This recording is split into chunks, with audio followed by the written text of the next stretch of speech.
Dinas Pariwisata Kabupaten Aceh Timur. Nu tolong bantu kamu, nu tolong kamu rakyatnya yang gasian jutakeun. Assalamualaikum warahmatullahi wabarakatuh. Gawat, pasi wisata Matang Rayu PP dihambu libakat. Urang mekat kamelarat. Pasi tempat meramin Matang Rayu PP Kecamatan Idi Timu Aceh Timu lam 2 uronyo hancur dihambu libakat rayu. Mak-mak yang mekat bak binih pasinyan kamelarat. Habis kios ngan pantia tempat santai hancur dipok libakat.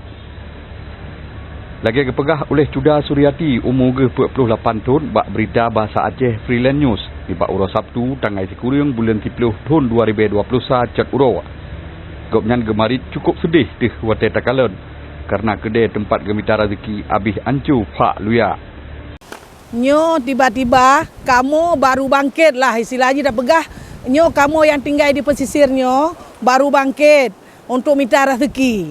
Tapi tiba-tiba angin raya, ombak raya, kamu ka kejadian lagi nyo, habis hamruk mandum-mandum.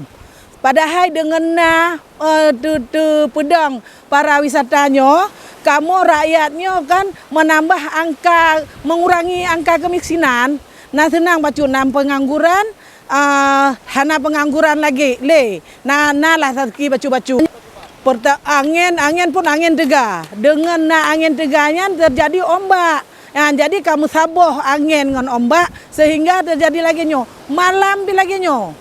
Malam kamu sehingga meyak dom kena untuk menjaga harta kamu nyo. Baik ibame. Tapi dengan Allah putar dan pegah. Lagi nyo cir kejadian. Dia mekat hanya minta rezeki. Dan kamu pi menek pegak kelai kabeh hancur lagi nyo barang. Modal hana, modal kabeh dalam padung uronyan dari leuro kejadiannya cia hana memekat. Hanja mekat memang kan hana mekat. Tingah memekat ka kejadian. Jadi hana le pengunjung kan kamera saya. Goknya kepegah lom kan saboh kedai yang hancur jipok libakat raya ni bak binih pantinyan. Menyata kira rugo nyan truk 10 hingga 50 juta rupiah. Menyata kira rugo bervariasi. Ya, nah yang kerugian 10 juta, 20 juta, 30 juta menurut bangunan. Ya lagi nyo, lagi kamu nyo de geron bangunan nyo, kiban bangunan nyo.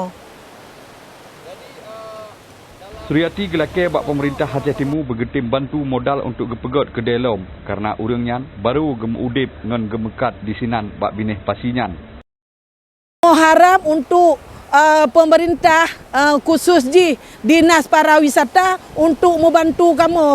Dinas Pariwisata Kabupaten Aceh Timur. Nu tolong bantu kamu, nu tolong kamu rakyatnya yang gasian jutakeun, yang butuh bantuan, yang kedai kabeh poran-porandanya. Nu tolong.